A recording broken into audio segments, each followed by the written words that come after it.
Good evening and welcome to the House of the God Bible Study on this Wednesday, almost the middle of June already. It's amazing. Let us pray. Our Heavenly Father, our most gracious living God, we thank you for the opportunity that you give us to study your word for this country that we live in, that we can not have religious persecution and that we can spend our time studying your word, building the character that you want us to have. And I ask you to be with those that are ill and heal those that are in the church and others. And we ask that you guide all of us to study your word so that we may benefit and learn how to improve our lives from this Bible study. I ask all these things in the name of our Savior, our big brother, and our high priest, Jesus Christ's name. Amen. All right, we're in 2 Samuel chapter 17, and it says, Furthermore, Ahithophel, hard to pronounce, said to Absalom. Now remember, Ahithophel was a counselor to David, but then he left and he started supporting Absalom. Then he said to Absalom, he said, Please choose me 12,000 men that I may arise and pursue David tonight. He wanted that shock and awe of overpowering numbers. You know, that's a lot of men.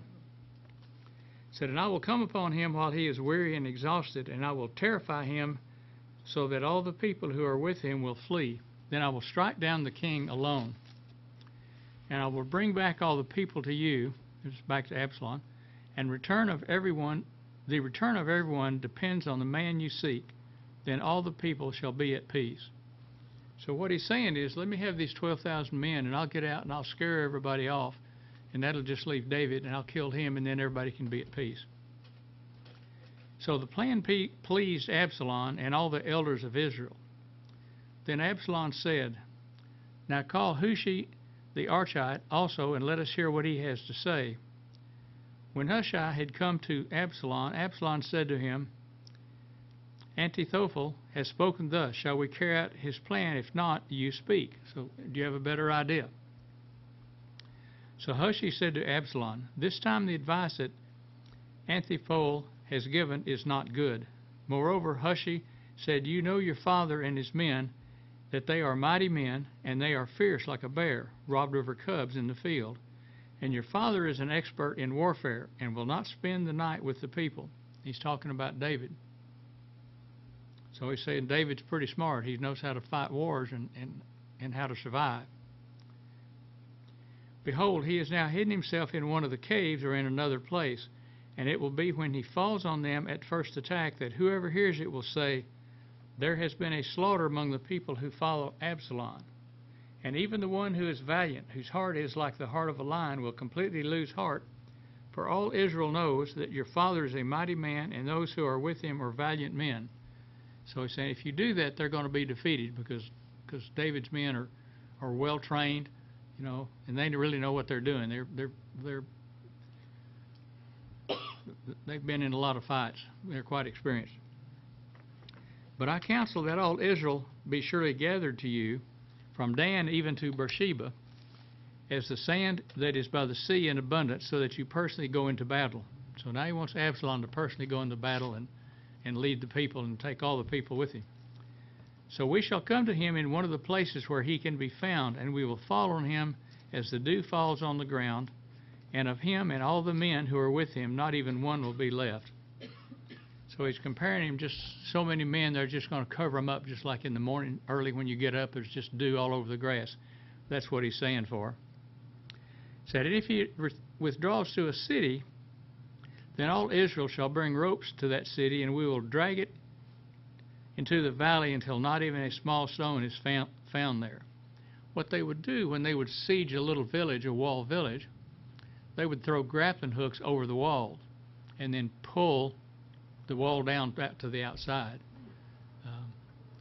Some cases, depending on the city, you know, in some cases the wall was 12 and 15 feet across. So they're probably not going to pull that off with a bunch of horses, but if it's just a 2-foot wall or 3-foot wall, they could probably do that, not smaller towns. Then Absalom and all the men of Israel said, the counsel of Hushai and the Archite is better than the counsel of Antiphol, for the Lord has ordained to thwart the good counsel of Ahithophel, in order that the Lord might bring calamity upon Absalom.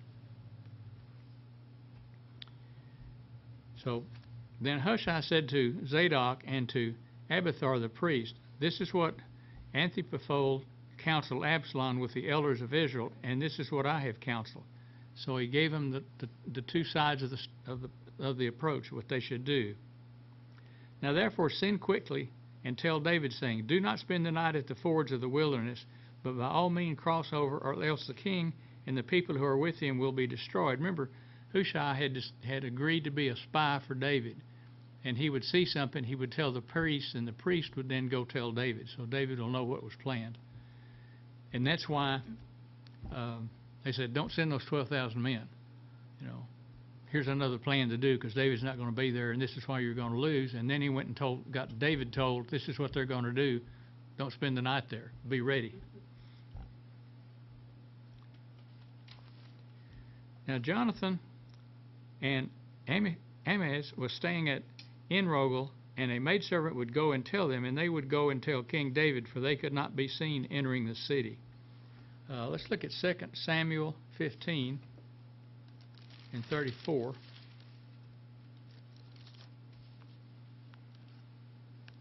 It says, if you return to the city and say to Absalom, I will be your servant, O king, as I have been your father's servant in time past, so I will now be your servant, then you can thwart the counsel of Ahithophel for me. That's David talking to him. That's when he's telling him to go in and spy and do these things. But be careful, don't be seen going into the city. Send these other people. But a lad did see them and told Absalom. So the two of them departed quickly and came to the house of a man in Baram who had a well in his courtyard, and they went down into it. So this would have been a cistern probably where they collect the water. And the woman took a covering and spread it over the well's mouth and scattered grain on it so that nothing was known. So she put a cover on it, put the grain on it. It looked like they'd been threshing grain, and so they were hidden. These are the two guys, Jonathan and Ahimaaz, who were going to go tell David. So they hid him while they were looking for him. Then Absalom's servants came to the woman at the house and said, where are Ahimaaz and Jonathan? And the women said to them, they have crossed the brook of water. And when they searched, could not find them, they returned to Jerusalem. So she successfully hid them until they went away. And it came about after they had departed that they came up out of the well and went and told King David. And they said to David, arise and cross over the water quickly, for thus Antiphol has counseled against you. Then David and all the people who were with him arose and crossed the Jordan. And by dawn, not even one remained who had not crossed the Jordan. So they all moved out of the range where Absalom thought they were. Now when Ahithophel saw that his counsel was not followed, he saddled his donkey and arose and went to his home, to his city, and set his house in order and strangled himself. Thus he died and was buried in the grave of his father. So his plan failed, and he just committed suicide. I guess it was a matter of honor. He couldn't stand it. Doesn't sound like it was a great loss for David. Then David came to Mahanaim, and Absalom crossed over the Jordan, and the men of Israel with him.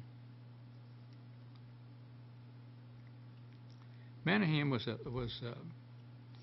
town that was pretty high up in the mountains in Gilead, so they had some altitude there, which they like to fight from altitude.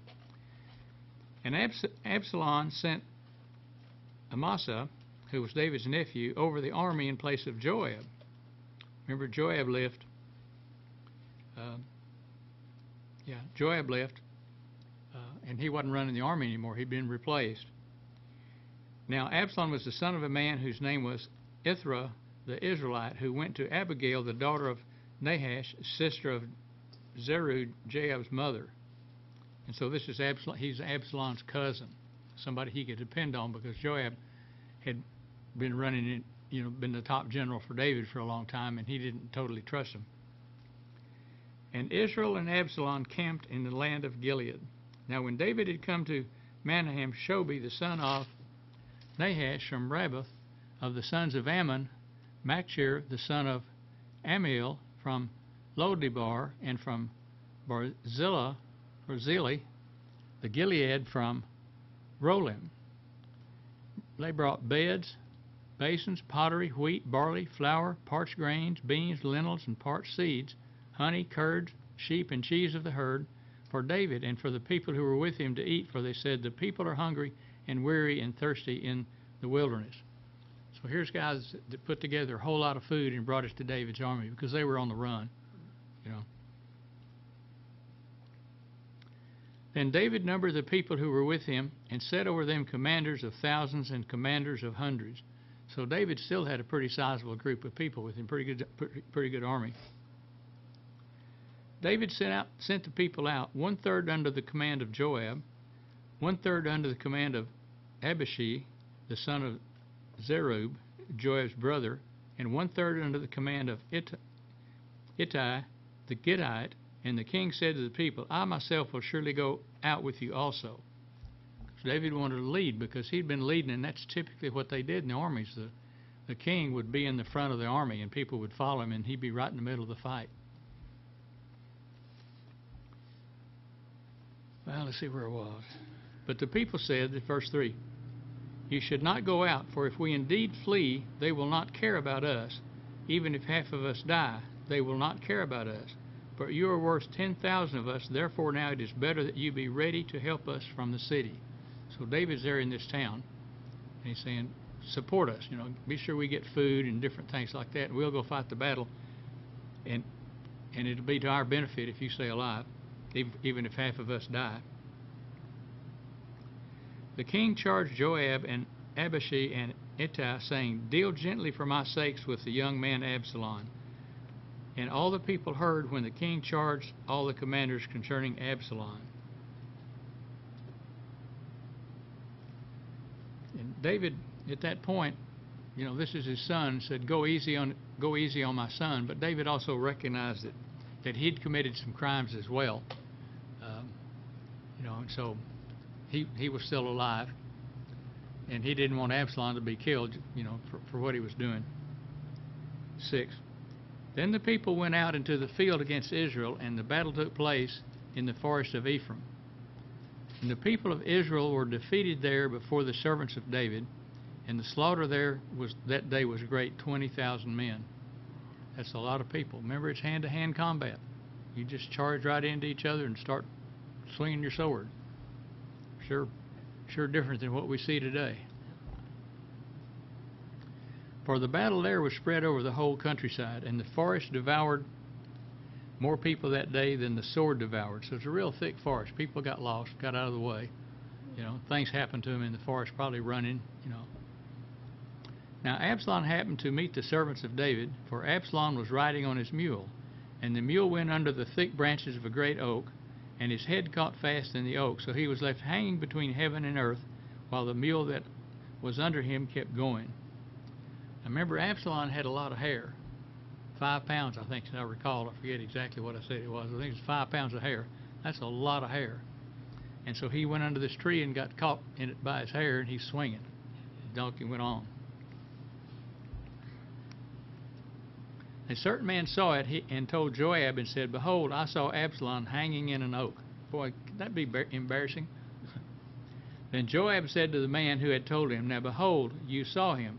Why then did you not strike him there to the ground? And I would have given you 10 pieces of silver and a belt, which would be the equivalent of a promotion in the army.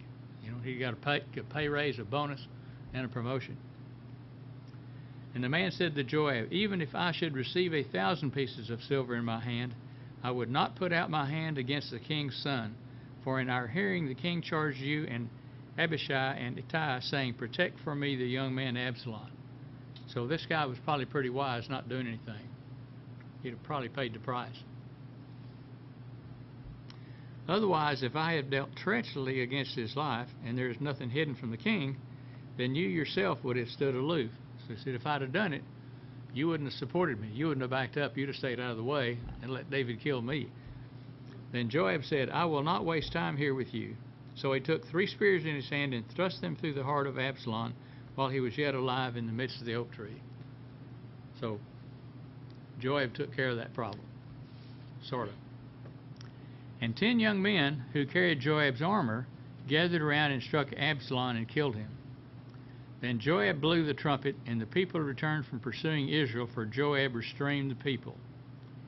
And they took Absalom and cast him into a deep pit in the forest, and erected over him a great heap of stones, and all Israel fled, each to his tent.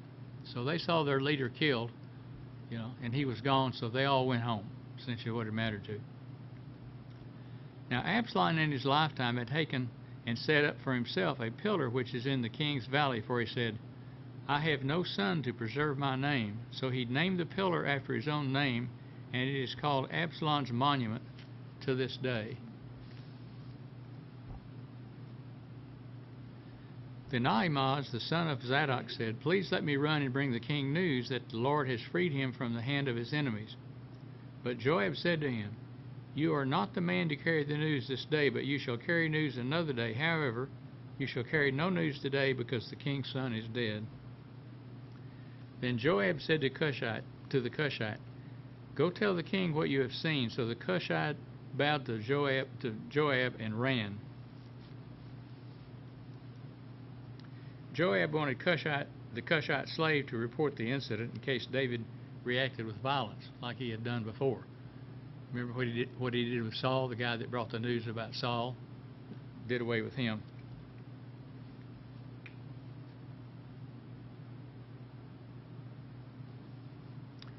Now Ahimaaz, the son of Zadok, said once more to Joab, "But whatever happens, please let me also run after the Cushite."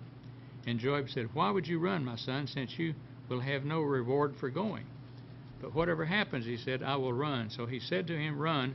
Then Ahimaaz ran by the way of the plain and passed up the Cushite. So he was going to follow him to see what happened, but his real plan was he was going to pass him up, tell David, who would reward him for killing his opponent. His son turns out to be who was trying to take over the kingship. So it's like, "Hey, I killed your enemy. Give me a reward." So that's what he had in mind. Now David was sitting between the 2 gates, and this is the gates in that town, and the watchman went up to the roof of the gate by the wall and raised his eyes and looked, and behold, a man running by himself. That's that city of Manan. And the watchman called and told the king, and the king stood. If he's by himself, there is good news in his mouth. And he came nearer and nearer. So I guess if just one man, it was good news. If it's bad, there was a lot of people there to, whether nobody individually would be responsible for bad news. Then the watchman saw another man running, and the watchman called to the gatekeeper and said, "Behold, another man running by himself." And the king said, "This one also is bringing good news." The watchman said, "I think the running of the first one is like the running of Ahimaaz, the son of Zadok." And the king said, "This is a good man and comes with good news." Ahimaaz called and said to the king, "All is well." And he prostrated himself before the king with his face to the ground. And he said, "Blessed is the Lord your God, who has delivered up the men who lifted their hands against the Lord my king." So he's saying, the enemies are killed. It's a good day. The enemies are gone. The king said, "Is it well with the young man Absalom?" And Ahimaaz answered, "When Joab sent the king's servant and your servant, I saw a great tumult, but I didn't know what it was." Then the king said, "Turn aside and stand here." So he turned aside and stood still. So he kind of hedged his bets right there, because David said, "Is it well with my son?" He didn't want to tell him no. Behold, the Cushite arrived, and the Cushite said, "Let my lord the king receive good news, for the Lord has freed you this day from the hand of all those who rose up against you." And the king said to the Cushite, "Is it well with the young man Absalom?" And the Cushite answered, "Let the enemies of my lord the king and all who rise up against you for evil be as that young man." The king was deeply moved and went up to the chamber over the gate and wept. And thus he said as he walked, "O my son Absalom, my son Absalom, would I have died instead of you, O Absalom, my son, my son."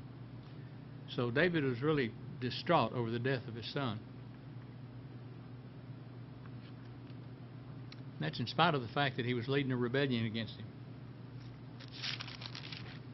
Interesting way the Cushite phrased this. Said, "Let the enemy of my Lord King be, and all who rise up against you for evil, be as that young man." So, they should all be dead. Then it was told Joab, "Behold, the king is weeping and mourns for Absalom." The victory that day was turned to mourning for all the people, for the people said that day, "The king is grieved for his son." And this is what was going on. Instead of them being victorious, they defeated the enemy. The uprising was over, yet it was a very grievous day. It should have been victory. So the people went by stealth into the city that day, as people who are humiliated, stealing away when they flee in battle. So they snuck back to town. They didn't want to be around King David. They didn't want to be seen coming back. The king covered his face and cried out with a loud voice, "O my son Absalom, O Absalom, my son, my son." So he's really distraught. Then Joab came into the house of the king and said, "Today you have covered with shame the faces of all your servants, who have today have saved your life and the lives of your sons and daughters, and the lives of your wives and the lives of your concubines, by loving those who hate you and by hating those who love you. For you have shown today that princes and servants were nothing to you. For I know this day that if Absalom were alive and all of us were dead, then you would be pleased." So Joab really kind of read the right act to him. Said, "Here's all these people, and they've died for you. A lot of them have died for you, and they've done everything that you wanted to be done, and you're more concerned with Absalom's death, who was against you, instead of saying, thanks for all you did. Now therefore rise and go out and speak kindly to your servants, for I swear by the Lord, if you do not go out, surely not a man will pass the night with you, and it will be worse for you than all the evil that has come upon you from your youth until now." So Joab was quite a popular leader, and he would have said, if you don't go tell these guys they did a good job, we're all leaving. We're done. We're not going to support you anymore. So the king arose and sat in the gate. When they told all the people, saying, "Behold, the king is sitting in the gate," then all the people came before the king. Now Israel had fled, each to his own tent. Now that's followers of Absalom. All the people were quarreling throughout all the tribes of Israel, saying, "The king delivered us from the hand of our enemies and saved us from the hand of the Philistines. But now he has fled out of the land from Absalom. However, Absalom, who we anointed over us, has died in battle. Now then, why are you silent about bringing the king back?"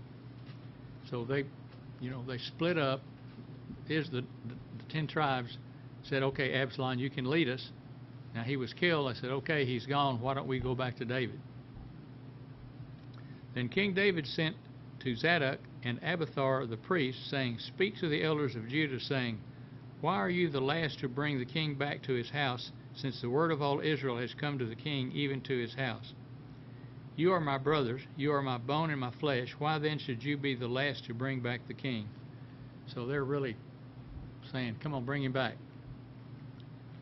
"Say to Amasa," remember he was the head of the general of Absalom's of Absalom's army, "Are you not my bone and my flesh? May God do so to me, and more also, if you will not be commander of the army before me continually in place of Joab."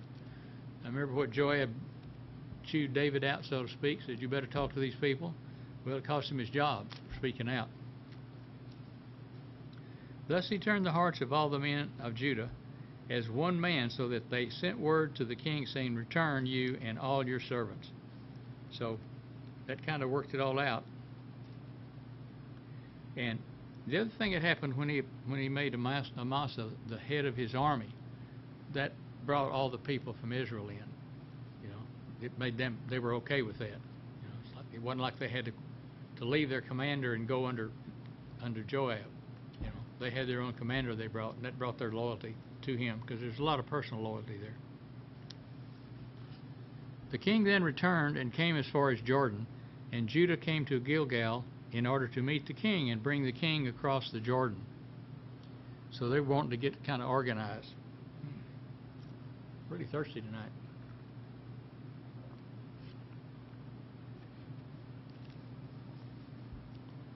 Then Shimei the son of Gera, the Benjamite, who was from Baarim, hurried and came down to the men of Judah to meet King David.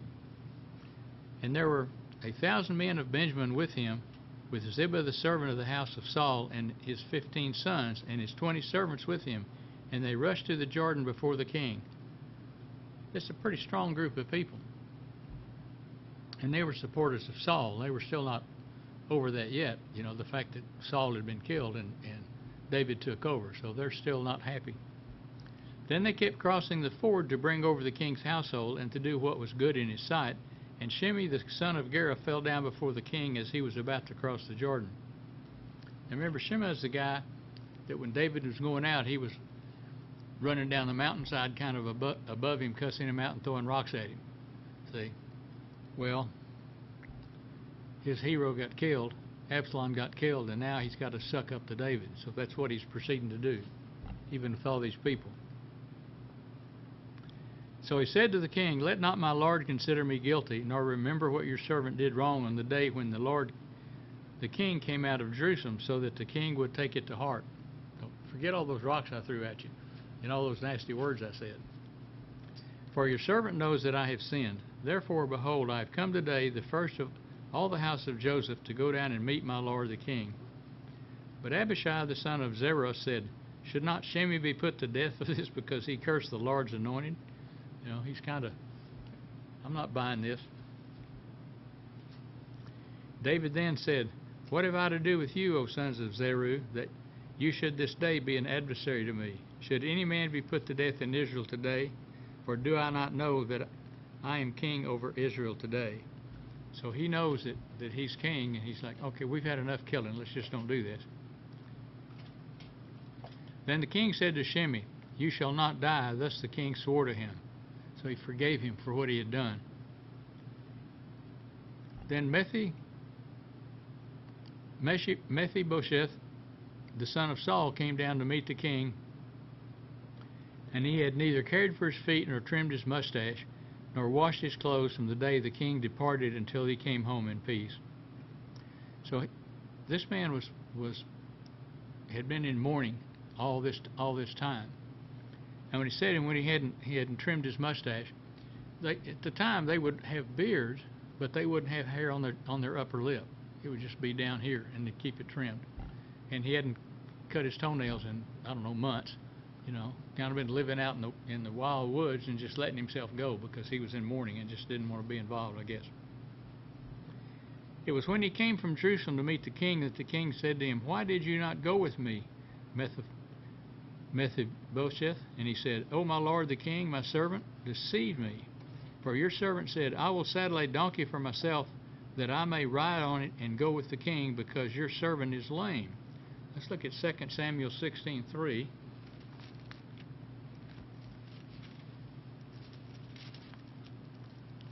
And the king said, "And where is your master's son?" And Ziba said to the king, "Behold, he is staying in Jerusalem. For he said, Today the house of Israel will restore the kingdom of my father to me." So, you know, he had another plot too. You know, he thought David would be killed maybe, and he could take over where Saul left off. A lot of intrigue going on here. So he answered, he said, "Yeah, my servant deceived me. Moreover, he has slandered your servant to my lord the king. But my lord the king is like the angel of God. Therefore, do what is right in your sight." So, a little flattery probably went a long ways. That's what he's doing. "For all my father's household was nothing but dead men before my lord the king. Yet you set your servant among those who ate at your own table. What right do I have yet that I should complain any more to the king?" So he's talking about the way David treated people. You know, he brought these people in and fed him at his table. So the king said to him, "Why do you still speak of your affairs? I have decided you and Ziba shall divide the land." This is in 16:4.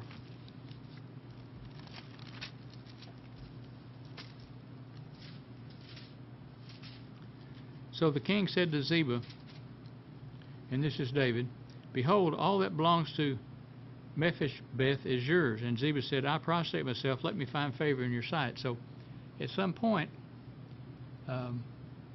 Ziba was a servant of Mephibosheth, met him and gave him some donkeys and stuff, and David gave Mephibosheth land to the servant. And now that the tide has turned, said, the king said, you and Ziba shall divide the land. And Mephibosheth said to the king, let him even take it all, since my lord the king has come safely to his own house. So he said, he can just have it all. Now Barzillai the Gilead had come down from Rogelim, and he went to the Jordan with the king to escort him over the Jordan. Now Barzillai was very old, being 80 years old, and he sustained the king while he stayed at Mahanaim, for he was a very great man. So when David was fleeing, he went to the city of Mahanaim, and this man saved him while he was in exile. He fed him, fed the people. This Barzillai guy did. Saw that David had food while he was hiding out in this town.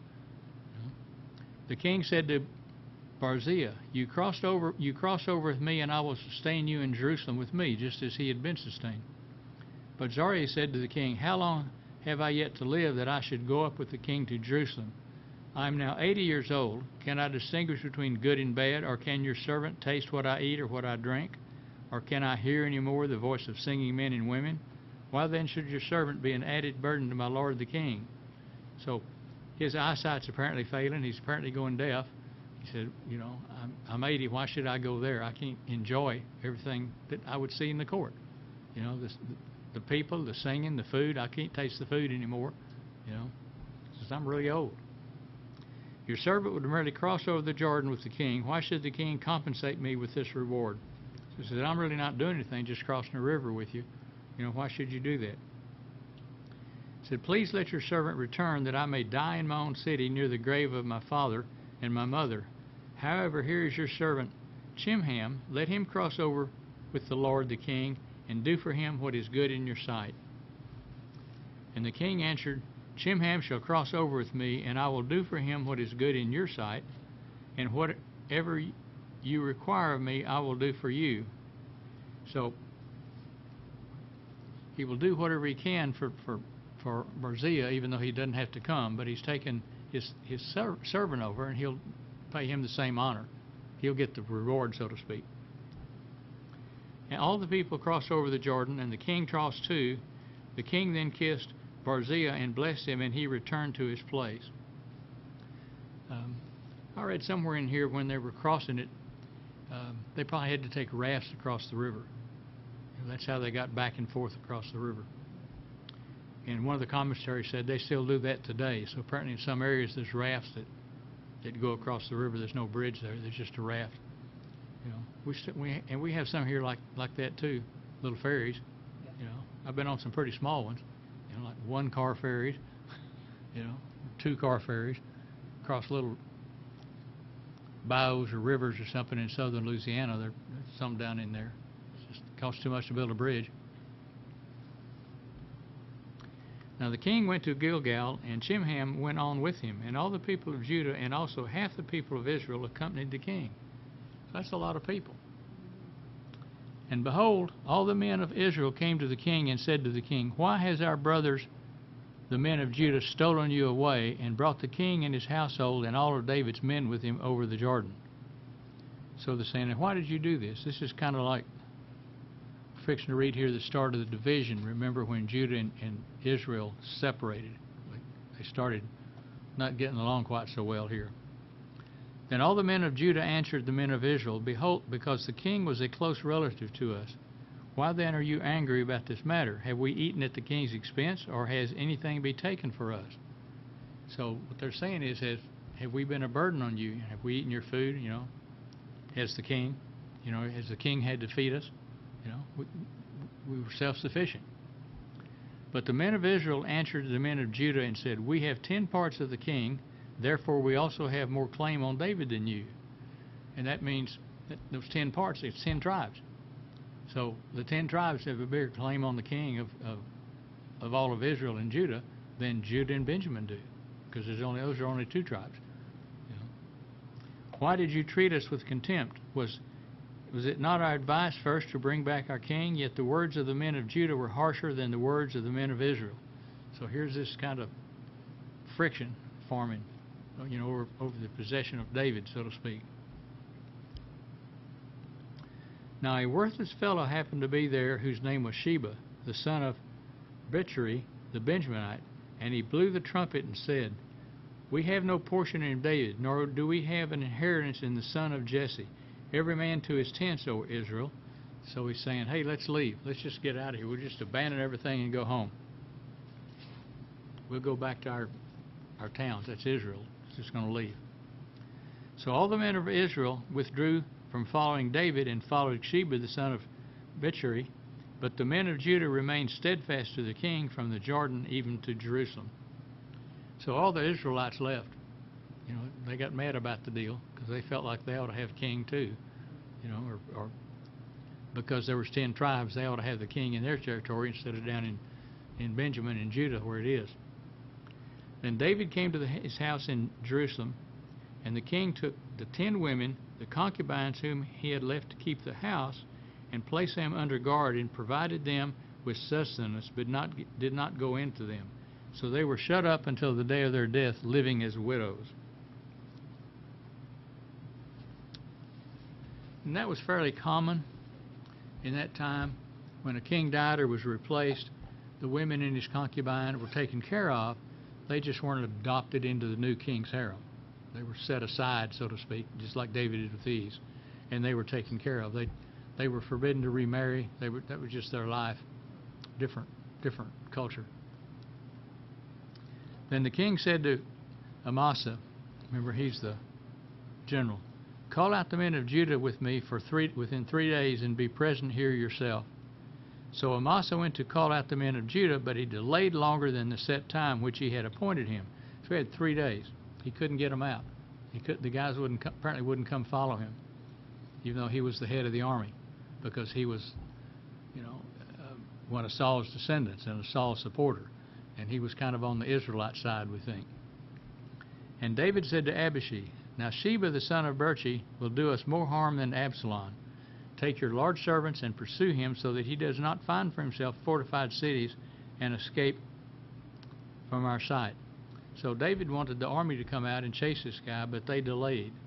And David's worried about Sheba, who's going to do more harm, because he's the guy that's been carrying on, I guess.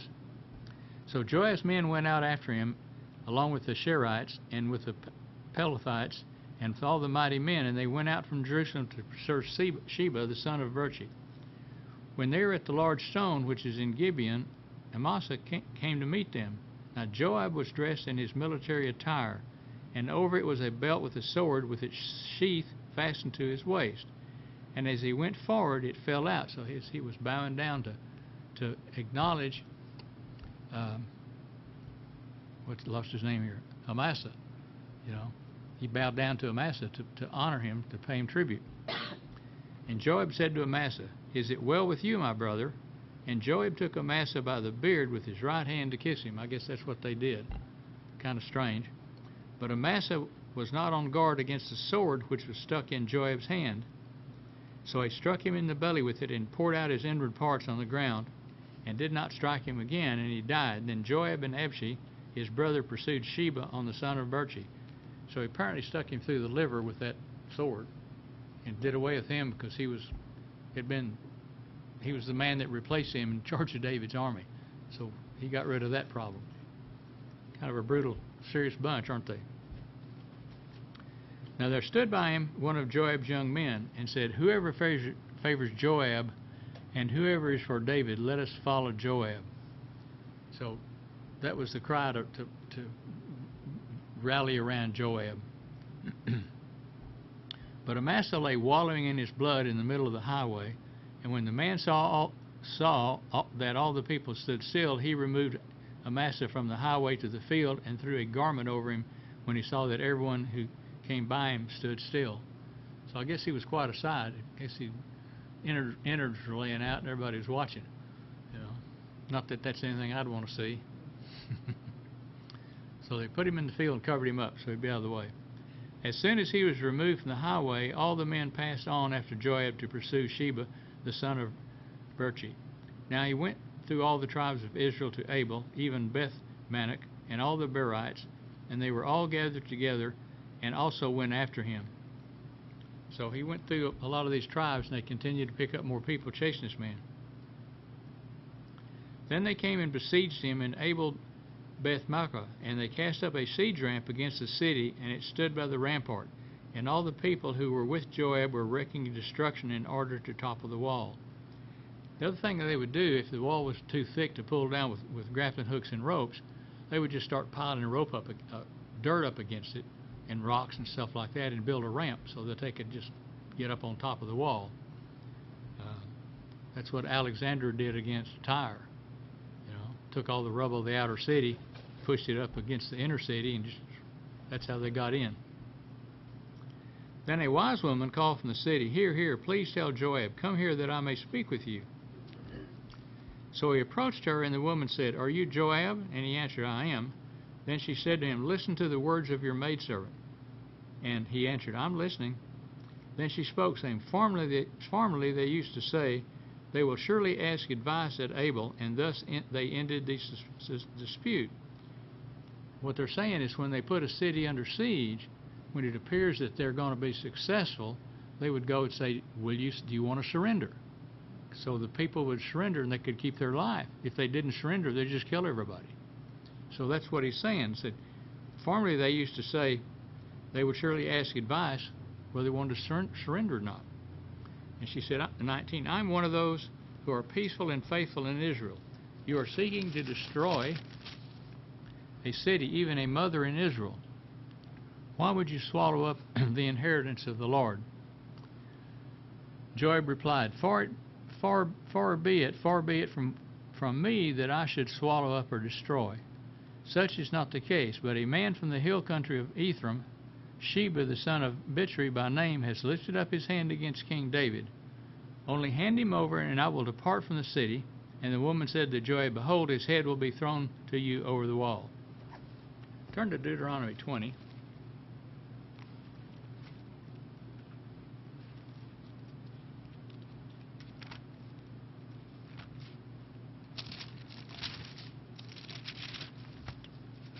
In verse 10, let's see what this says. Here's the commandment. When you approach a city to fight against it, you shall offer it terms of peace. So when you go to fight a city, say, do you want to surrender? We can make this peaceful. You can surrender peaceably and live. And that's the commandment.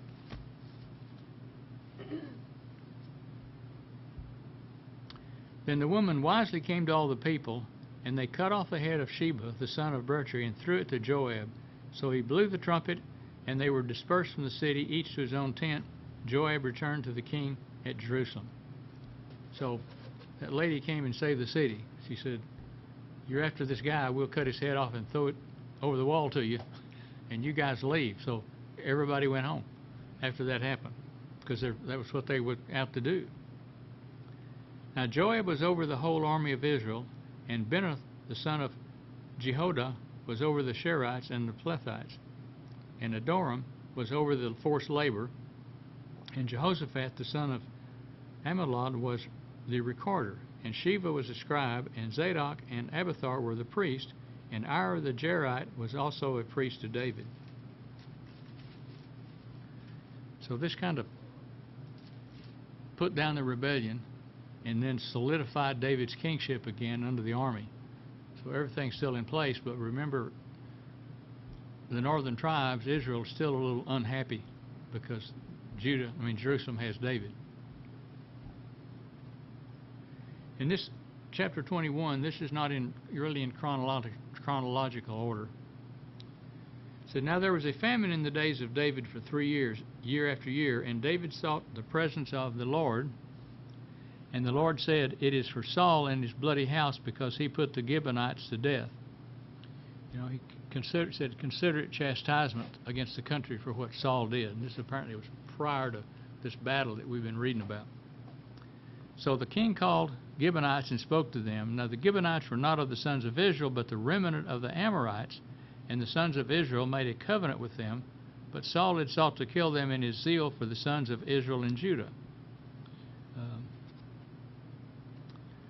So they made a peace treaty, but Saul didn't really want to keep it.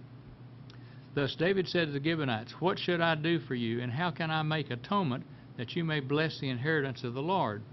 So David wants to make up for Saul's, let's call it exuberance. That's the word I'm looking for. Then the Gibeonites said to him, "We have no concern for silver or gold with Saul or his house, nor is it for us to put any man to death in Israel." And he said, "I will do for you whatever you say." So they said to the king, "The man who consumed us and who planned to exterminate us from remaining within any part of Israel, let 7 men from his sons be given to us, and we will hang them before the Lord in Gibeath of Saul, the chosen of the Lord." And the king said, "I will give them."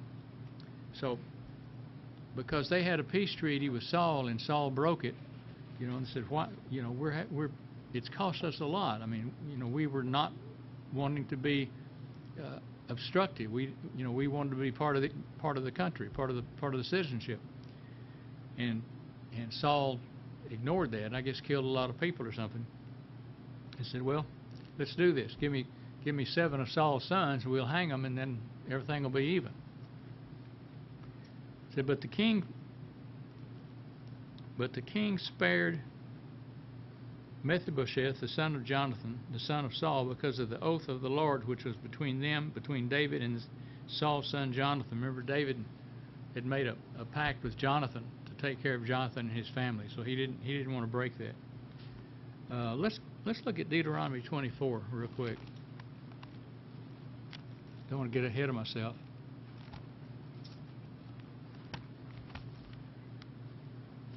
(24 and 16). It says, "Fathers shall not be put to death for their sons, nor shall sons be put to death for their fathers. Everyone shall be put to death for his own sin."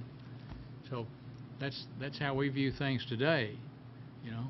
We're all responsible for ourselves, and we'll pay for our actions. We'll be judged by our actions, either good or bad.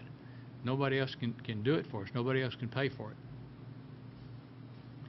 And let's see, I had Joshua 9:3. Let's see where Joshua's doing here.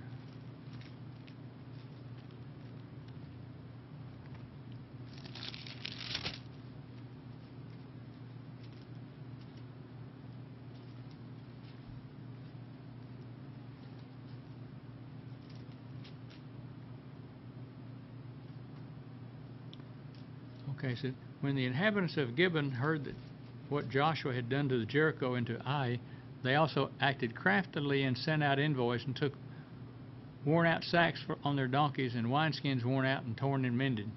So they presented themselves as very poor people from long away. And my notes at the bottom said, though Israel could make peace with more distant cities, she was obliged to destroy the cities of the Canaanites.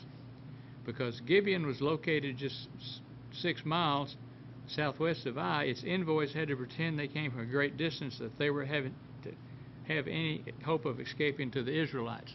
So this town came, presented themselves as poor people from a long way away, made a peace treaty with Israel, but they were in the town that should have been killed. That they should have killed everybody in the country, but because they made that peace treaty, they couldn't do that.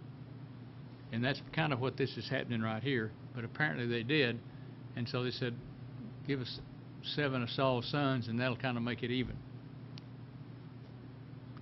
So the king took 2 sons of Rizpah, the daughter of Ai, Amori and Mephibosheth, whom they had borne to Saul, and the 5 sons of Merab, and the daughter of Saul, whom she had borne to Adriel, the son of Barzillai, the Methethite. Remember, that's the guy that was 80 years old. Then he gave them to the hands of the Gibeonites, and they hanged them from the mountains before the Lord, so that the 7 of them fell together, and they were put to death in the first days of harvest, at the beginning of the barley wheat. And Rizpah, the daughter of Ai, took sackcloth and spread it for herself on the rock from the beginning of harvest until it rained on them from the sky, and she allowed neither the birds of the sky to rest on them by day, nor the beasts of the fields by night. So she kind of built a tent over them, because they had been hung, cut down, and just going to be left to rot. So she protected those in her family. When it was told David what Rizpah, the daughter of Ai, the concubine of Saul, had done, then David went and took the bones of Saul and the bones of Jonathan his son from the men of Gebeshgil, who had stolen them from the open square of Bethshah, where the Philistines had hanged them on that day. The Philistines struck down Saul in Gibeah. He brought up the bones of Saul and the bones of Jonathan his son from there, and they gathered the bones of those who had been hanged. So all these that paid the price, these 7, they gathered their bones as well. They buried the bones of Saul and Jonathan his son in the country of Benjamin in Zelah, in the grave of Kish his father. Thus they did all that the king commanded, and after that God was moved by prayer for the land. So that kind of atoned for breaking that covenant, and they got Saul and his family all back together again, I guess honored him, because he was the king at one point. Now when the Philistines were at war again with Israel, David went down and his servants with him, and they fought against the Philistines, and David became weary. He was kind of a new hero and new at war at the time. Remember, this is not in sequence. This is kind of out of sequence. Then Ishi-Benoth, who was among the descendants of the giant, the weight of whose spear was 300 shekels of bronze in weight, was girded with a new sword, and he intended to kill David. And that's a 7.5-pound sword. That's a pretty heavy sword. Pretty heavy sword. But Abishai, the son of Jerah, helped him and struck the Philistine and killed him. Then the men of David swore to him, saying, "You shall not go out again with us to battle, that you may not extinguish the lamp of Israel." So until that point, David had been leading the army, out in front. And when that event happened, well, they killed that guy and then said, "David, you can't go do this anymore. You can't go fight these battles. You're too important." Now it came about after this that there was war again with the Philistines at Gob, and Sibbecai the Hushathite struck down Sath, who was among the descendants of the giant.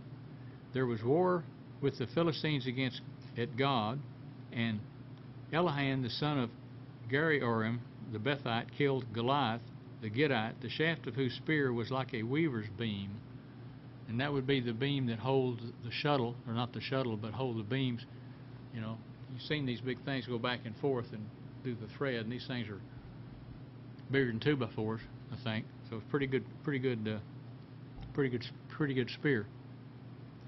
There was war again at Gath again, and there was a man of great stature who had 6 fingers on each hand and 6 toes on each foot, 24 in number, and he also had been born to the giant. So this is one of the giant's sons, 6 fingers and 6 toes. Sounds like Hemingway's cat, doesn't it? When he had defiled Israel, Jonathan the son of Shimei, David's brother, struck him down. These 4 were born to the giant in Gath, and they fell by the hand of David and by the hand of his servants.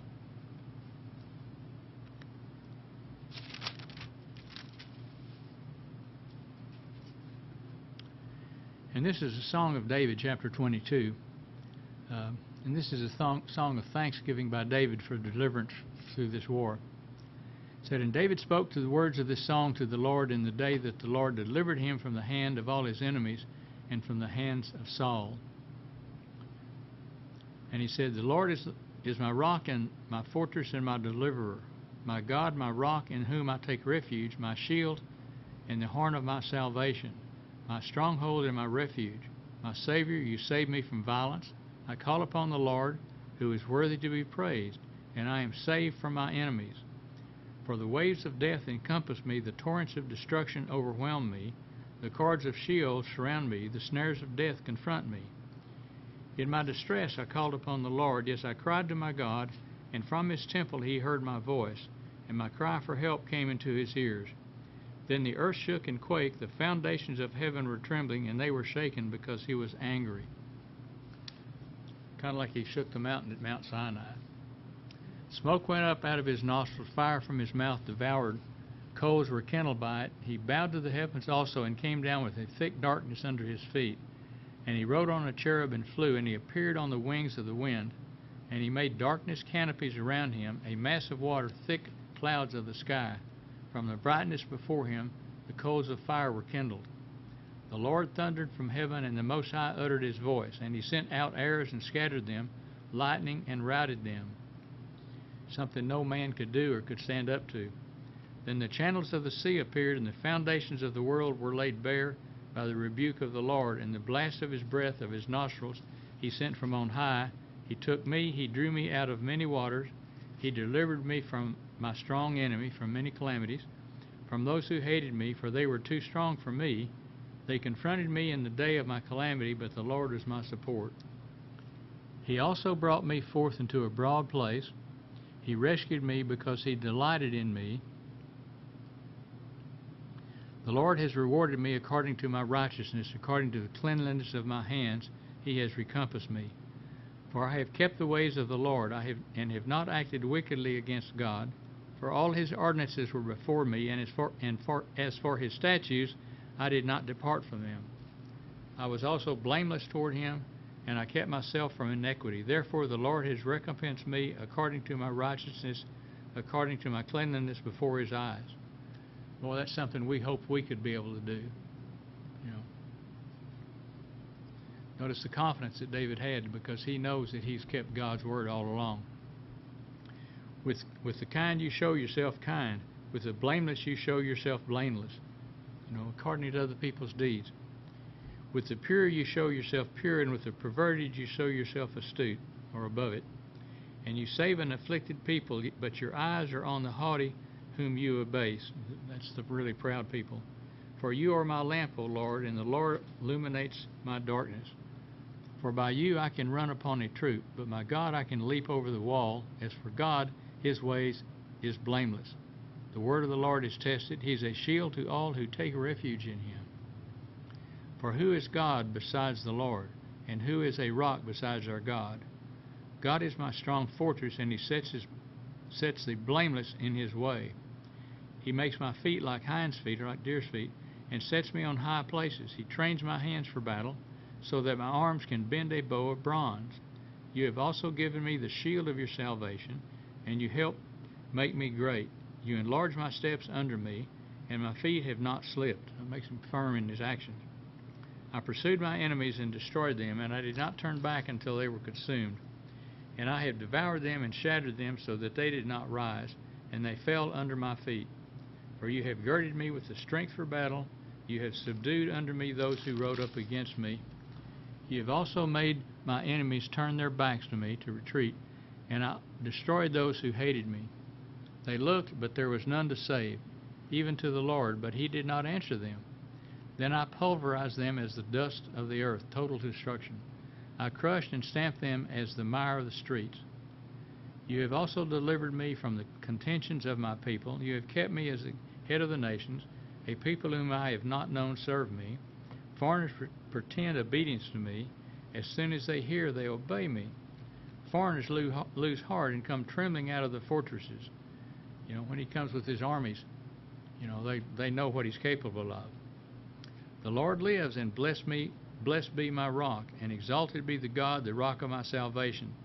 For the God who executes vengeance for me, and brings down peoples under me, who also bring me out from my enemies, you even lift above those who rise up against me, showing this honor. You rescue me from the violent man. Therefore I will give thanks to you, O Lord, among the nations, and I will sing praises to your name. He is a tower of deliverance to his king, and shows loving kindness to his anointed, to David and his descendants forever. You see this in 2 Samuel chapter 7. Let's look at that real quick.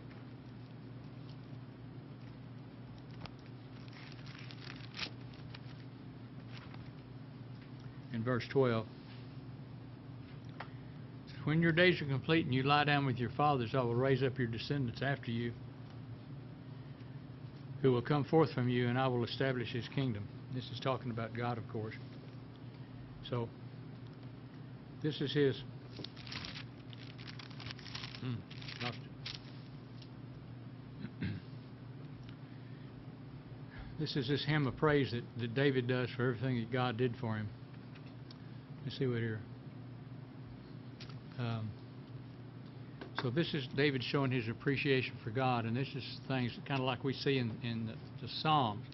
of David praising God and thanking God for all that he's done for him. And so with that, I think I'll end this Bible study right on time tonight. So thanks for listening.